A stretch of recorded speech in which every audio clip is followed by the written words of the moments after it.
धवी आज दादी के साथ सोई थी। इस बात की अभिमन्यु को राह थी। वह अपने बिस्तर पर आराम से सोए हुए आज उसके साथ क्या क्या हुआ उसके बारे में सोचे जा रहा था। पहला दिन रोबोट वैब के साथ अभिमन्यु का काफ़ी चैलेंजिंग बीता, जबकि अभी उससे अभिमन्यु की शादी भी नहीं हुई थी। अब आगे क्या होगा यही सोचते हुए अभिमन्यु को नींद नहीं आ रही थी। बिजनेस टाइकून अभिमन्यु सिंघानिया, जो हर रात अपने बिजनेस की टेंशन की वजह से नहीं सोया करता था, वह आज एक रोबोट की टेंशन की वजह से नहीं सो पा रहा था। दूसरी सुबह अभिमन्यु की नींद खुलती है। अभी सुबह के 5 बज रहे थे। हमेशा की तरह अभिमन्यु अपने कमरे से अपने ही घर के बने जिम के रूम की तरफ निकलता है।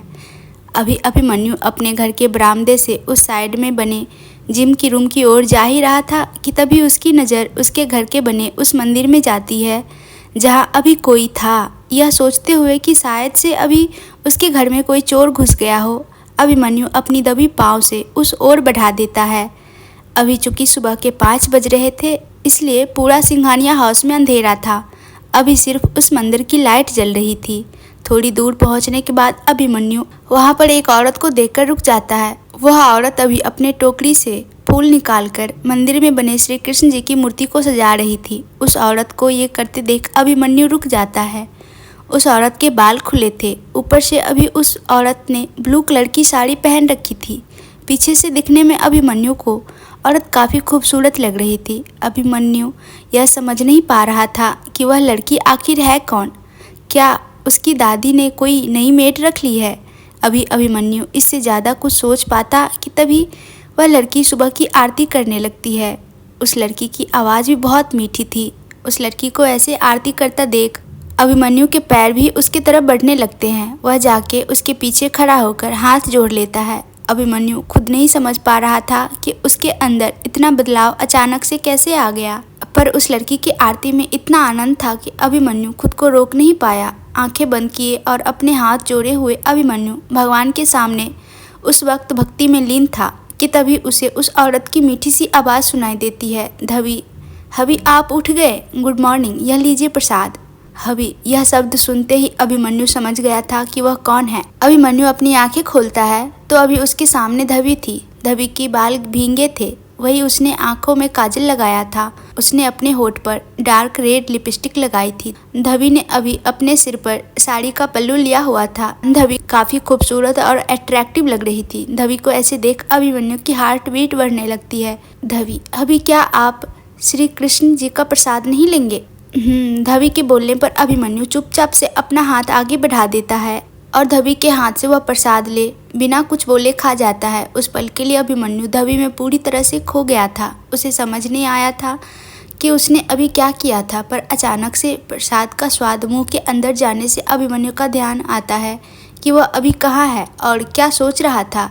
अभी जो कुछ भी हुआ उसके बारे में सोचते हुए अभिमन्यु तुरंत से बिना कुछ बोले वहाँ से निकल जाता है। जिम रूम में जिम कर रहा अभिमन्यु का मन अभी पूरी तरह से अपने जिम पर भी कंसंट्रेट नहीं कर पा रहा था।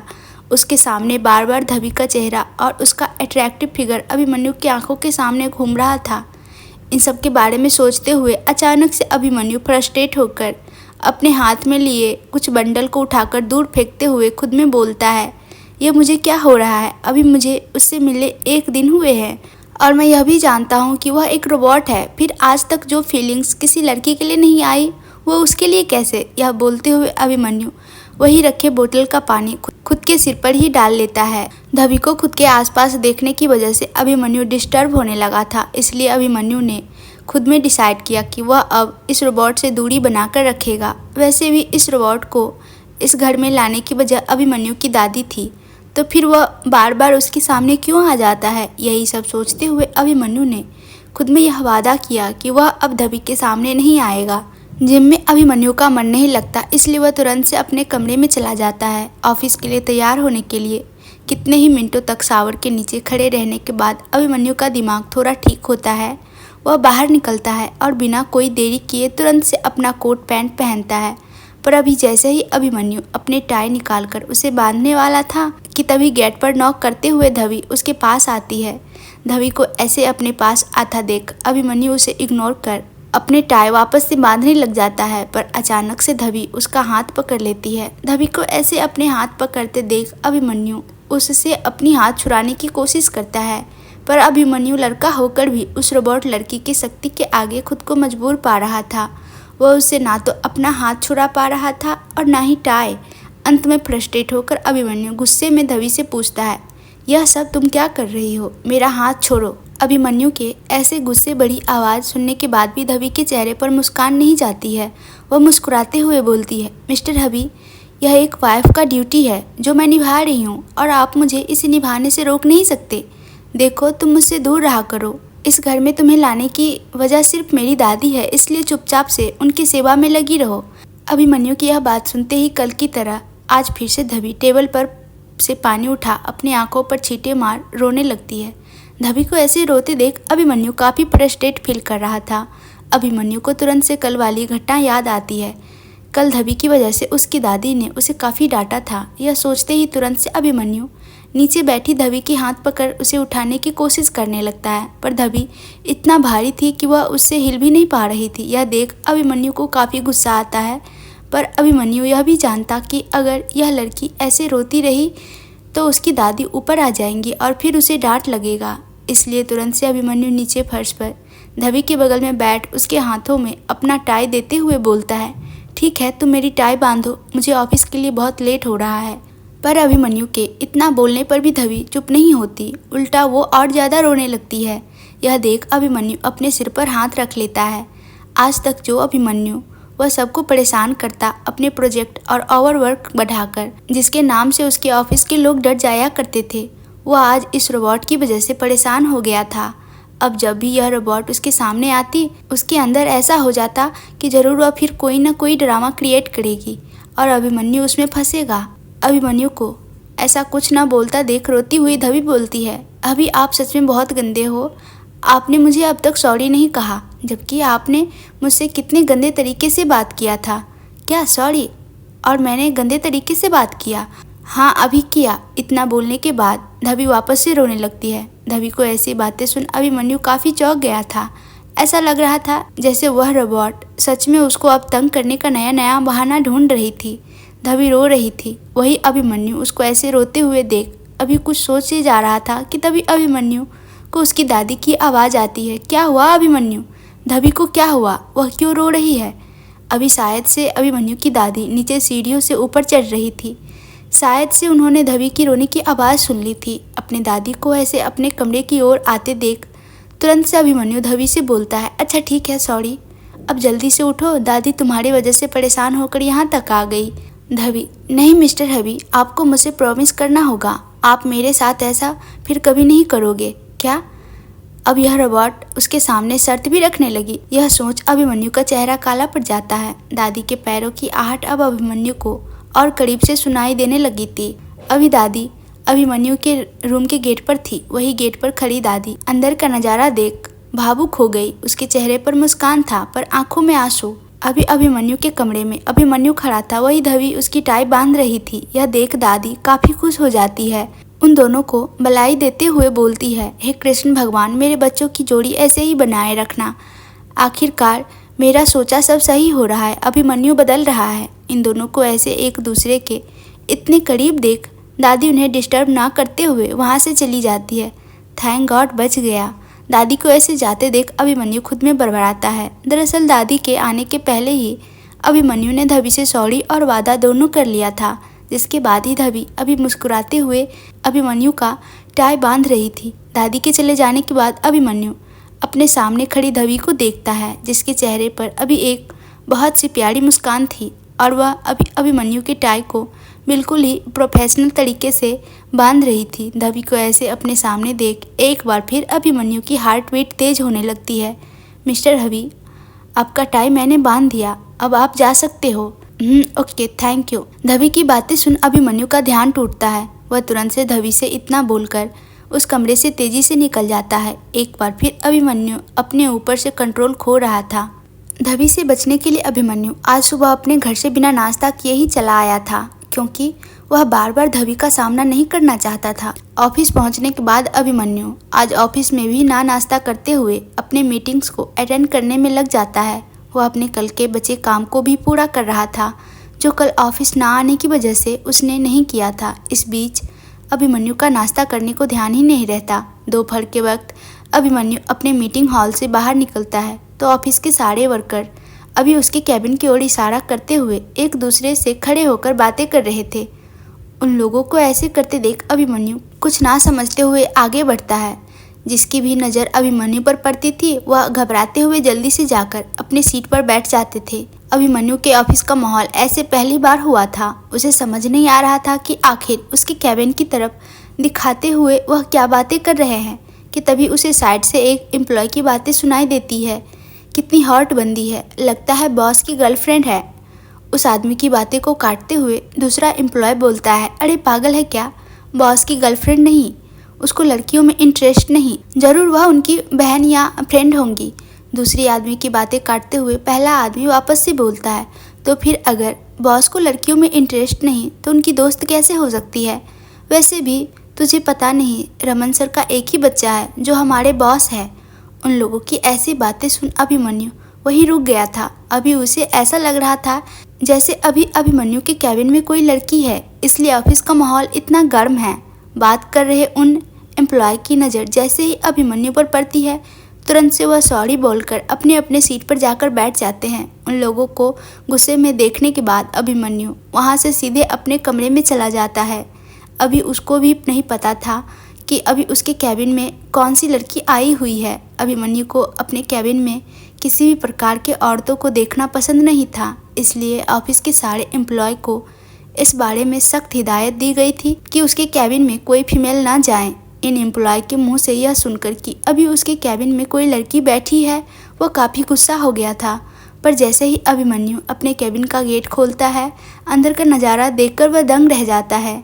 अभी अभिमन्यु के कैबिन में बॉस वाली चेयर पर धवी बैठी हुई थी।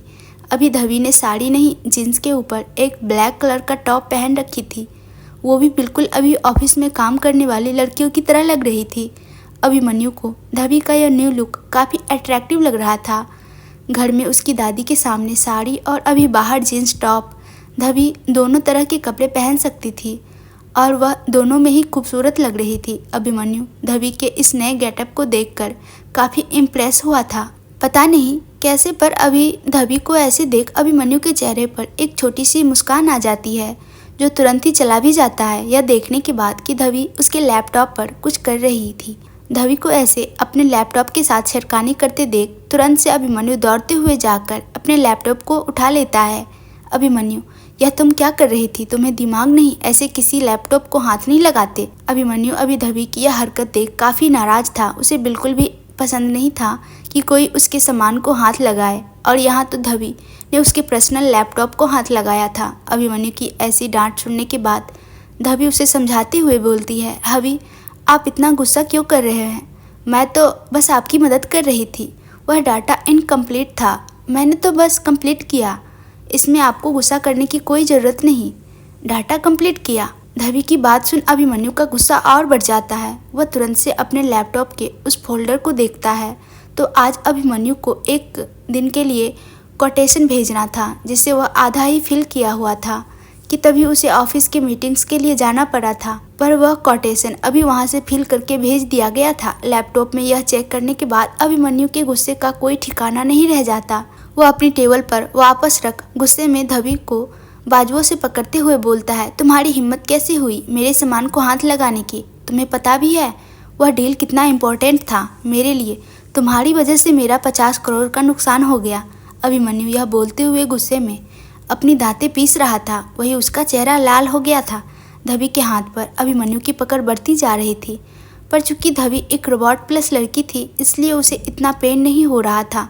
फिर भी धवी के अंदर बड़े सर्वगुण संपन्न बहू के डाटा की वजह से वह खुद के चेहरे पर दर्द दिखाते हुए अभिमन्यु से बोलती है, हवी आप ऐसे क्यों कर रहे हो, देखो मुझे दर्द हो रहा है, मैं तो यहाँ आपके लिए खाना लेकर आई थी। धवी के मुंह से यह सुनने के बाद कि वह अभी उसके लिए खाना लेकर आई है, अभिमन्यु रुक जाता है, पर तुरंत से वह गुस्से में धवी के हाथ को और कसकर पकड़ते हुए बोलता है, तुम्हें दर्द भी होता है? ग्रेट, अब तुम लड़कियों की जैसे इरिटेट करने के साथ साथ उसके जैसे बहाना भी बनाने लगी हो।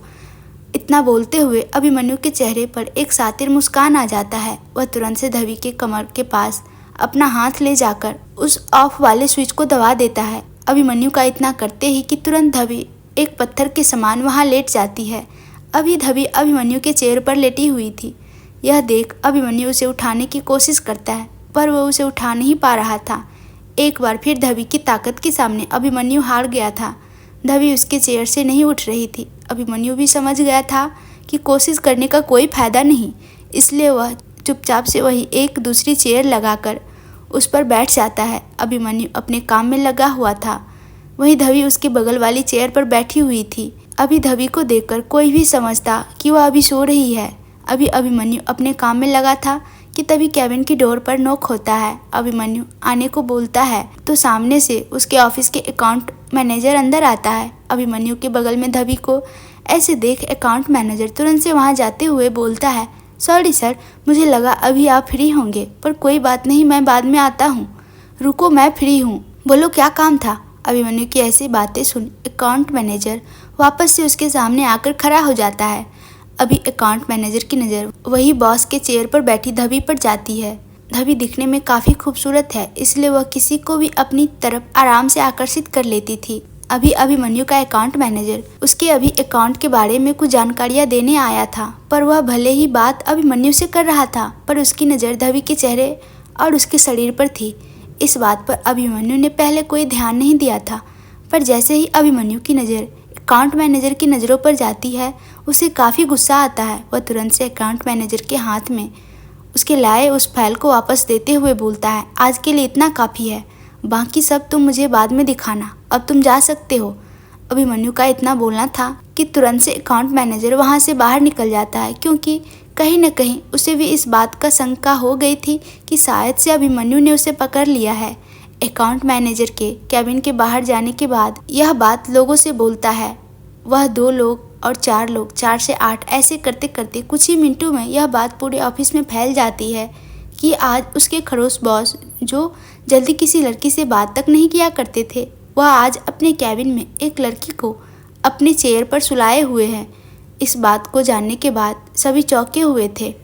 इस कहानी का आगे का भाग आप लोग को सुनना है तो कमेंट्स में ज़रूर बताइएगा, और ये कहानी अच्छी लगती है तो वीडियो को लाइक एंड चैनल को सब्सक्राइब करना ना भूलिएगा।